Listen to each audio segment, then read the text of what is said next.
What would you think if I announced that we are having a potluck next Sunday?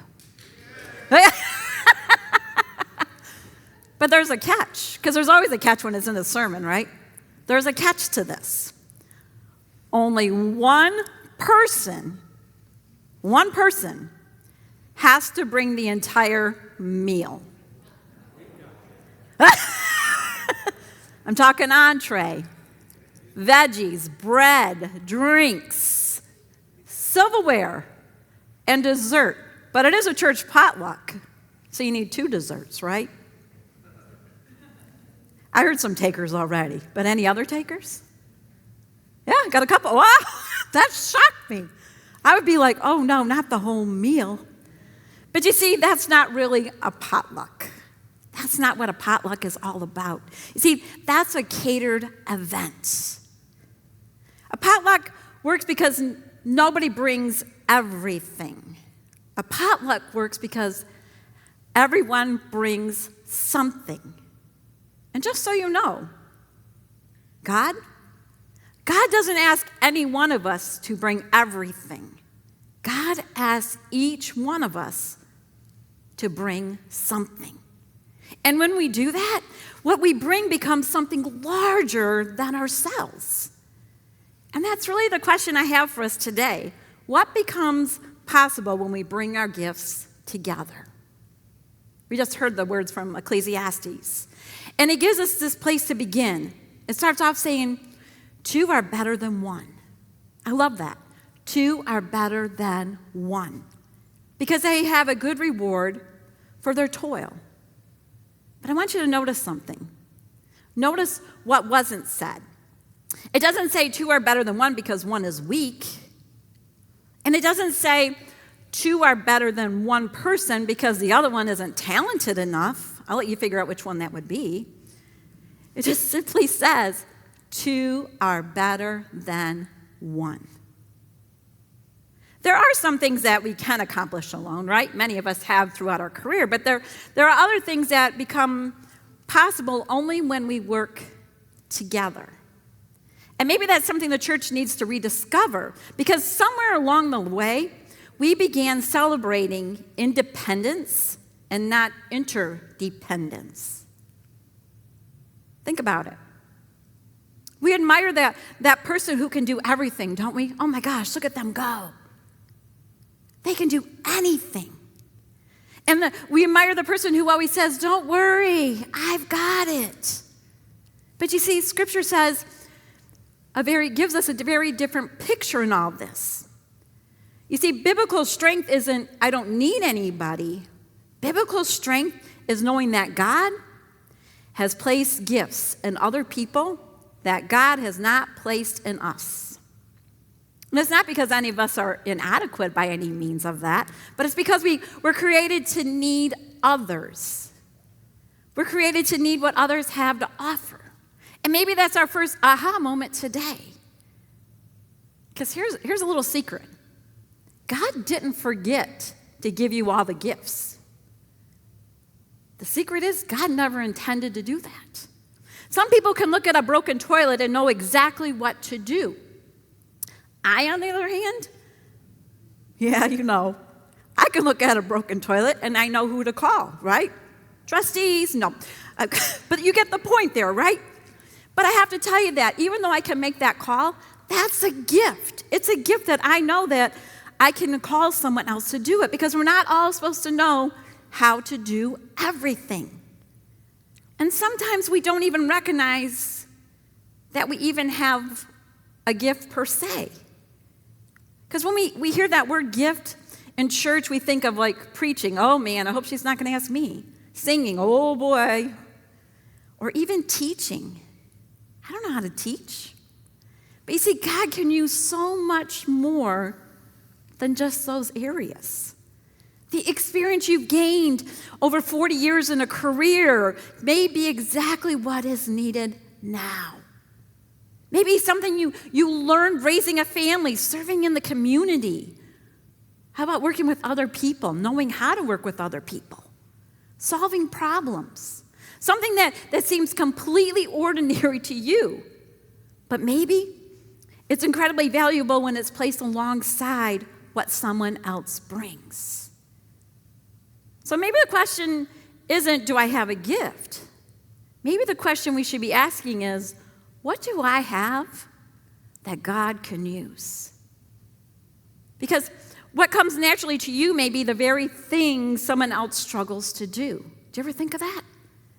What feels difficult to you may come easily to someone sitting a few pews away, or maybe even someone who's watching us online. That's the beauty of how God created each and every one of us. None of us have everything we need, but you see, when we come together, we have so much more than what we even realized. And in what God has given me connects with what God is giving you, something becomes possible that neither one of us could have ever imagined. And Ecclesiastes then takes us to the idea that one step further, I should say, that takes us one step further in that idea. It tells us if they fall, one will lift up the other. Let me say that again. For if they fall, one will lift up the other. And we just heard those words, and when we hear that verse, we immediately think about difficult times, right? And yes, it means that. But when someone falls, someone else helps them stand. But I wonder if there's something more that we can learn from that actually today. Because falling doesn't only happen when life knocks us down. Sometimes we fall because we were trying something. We were just thought, oh, I'll try that. Maybe it was an idea, or maybe we took a chance.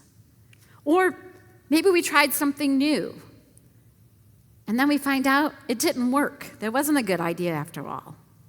And that's part of making a difference too, because sometimes the first idea doesn't work. And sometimes what worked 10 years ago, I'm sorry to say, doesn't always work today, right?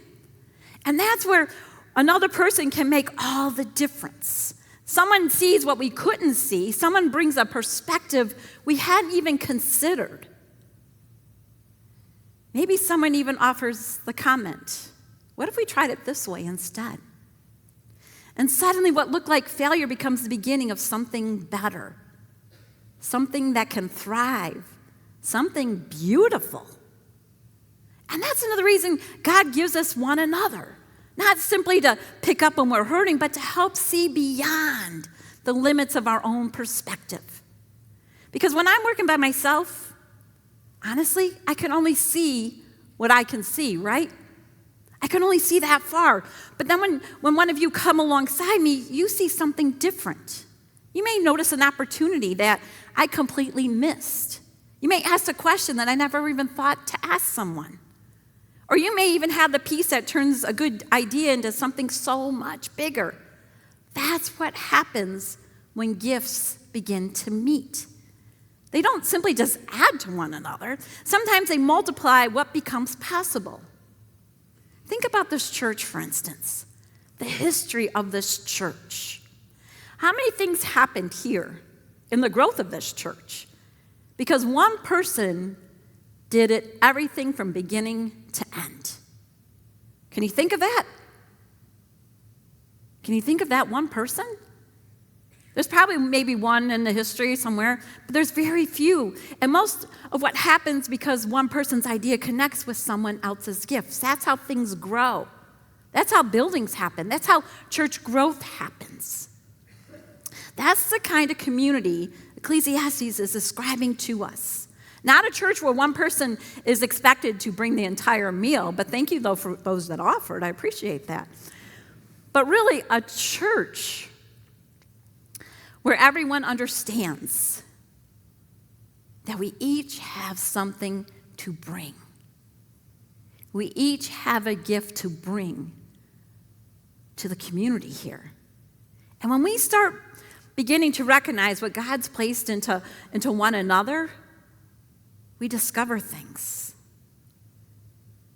That there's gifts all around us that we haven't even begun to put together.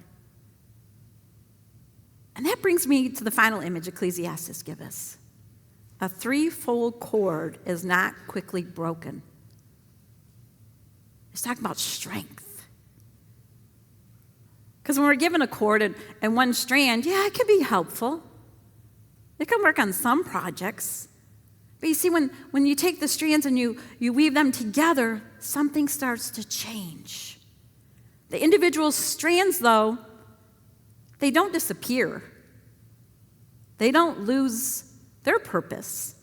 And they don't lose what makes them distinct, but together they become capable of carrying something that none of the individual cords could carry. And this is what I find interesting about that image. You see, a cord isn't created simply by laying the strands side by side. The cords work when you weave them together. Just being in the same place doesn't mean their strength. It happens when you weave it all together. And maybe that's where Ecclesiastes challenges a little bit. Because we have all kinds of gifts in one congregation, right? We have all kinds of gifts in this building right here. And we can have experience, creativity, wisdom, compassion. We probably have wisdom for wonderful ideas to happen. But you see, just simply having those gifts on our own, it's not enough. Those gifts have to get together, just like the cords, and they have to weave together. And that's when something begins to happen that couldn't happen otherwise. And perhaps that's the question we need to be asking, not simply, what gifts do we really have around here? Maybe the question we need to be asking is, how can we connect those gifts together? Because the answer to a challenge isn't always working harder. Isn't that a relief? You see, sometimes the answer is connecting better.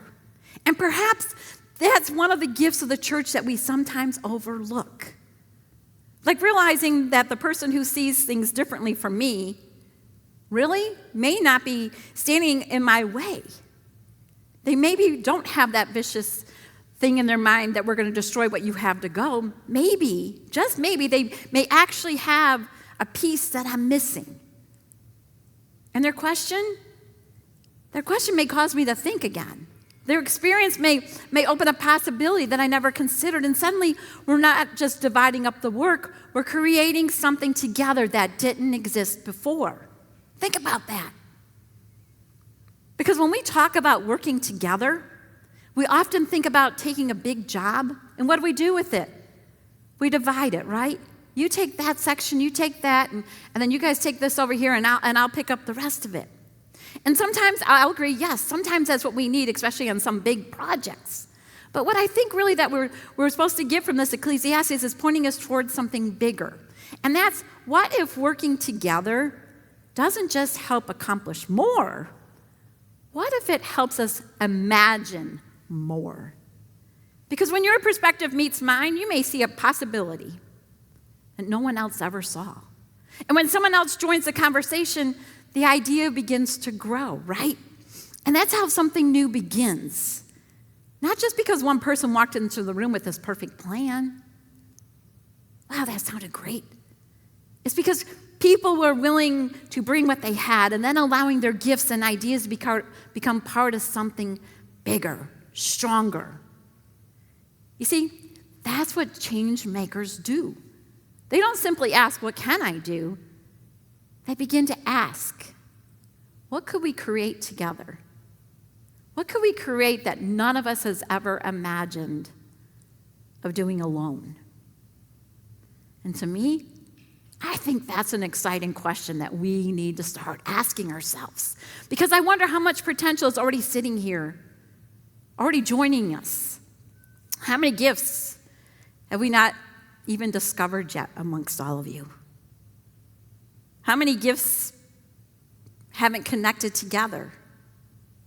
So maybe the next great idea for this church isn't going to come from me, and I have to tell you, that's a little bit of a relief. It's a lot of relief, I have to say. And maybe it's not coming from the staff. Maybe it's sitting right out here in this congregation right now. Maybe someone here has been thinking for a while now, I wonder if we could, and I'll let you fill in the blank. I wonder if we could. But they don't feel comfortable finishing that sentence out loud. Or maybe someone else has an idea but doesn't know how to make it happen. And you know what? That's okay. Because maybe they're not supposed to know how to make it happen on their own. You ever think of that? Maybe someone else has that piece. That's the beauty of being woven together. We don't have to arrive with the whole plan, but we are expected to bring our piece. And then we become curious about what everyone else might bring to that. Think of the possibilities. Think of the growth. And I think that's especially important as we think toward the future, because whenever we start thinking about the future, it's easy to begin with what we don't have, right? All right, well, we don't have this, we don't have that. We look at the challenges around us. Do we really have enough people to do that? What about the resources? Have you seen that budget lately? What about the energy of the people? Do they really have the stamina to get that started? Do we as a church have the stamina to really make a difference with what that is? Let me throw this back at you. What if we don't begin there?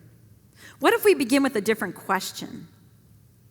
How about looking at the situation and asking, what has God already placed among us? We may be surprised. I'm sure we will be surprised to realize that we have more than we realize here. And maybe the question isn't whether we have everything we need individually, because we already know we don't have that, right? We already know that. But maybe the question is whether we're willing to discover what becomes possible when we begin connecting what we do have with another person's what they have. Because Ecclesiastes doesn't say one person needs to become stronger. It says two are better than one. And why does she keep repeating that? Being a kindergarten teacher, repetition was very strong. So I'm going to repeat it till we start believing it, okay? Two are better than one. And then it gives us that beautiful image of that threefold cord is not quickly broken. Strand by strand, gift by gift, person by person, something stronger begins to shape. And maybe that's what being a change maker looks like. Not one extraordinary person walking in with all the answers, but ordinary people, us, ordinary people who are willing to bring what God has given them, and yet allowing, you hear that word? Allowing it to become part of something larger. Remember that potluck?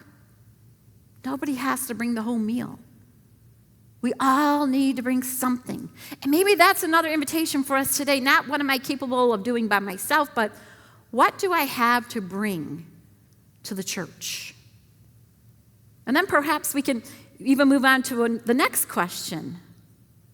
Who do I need to start connecting with? Who here today?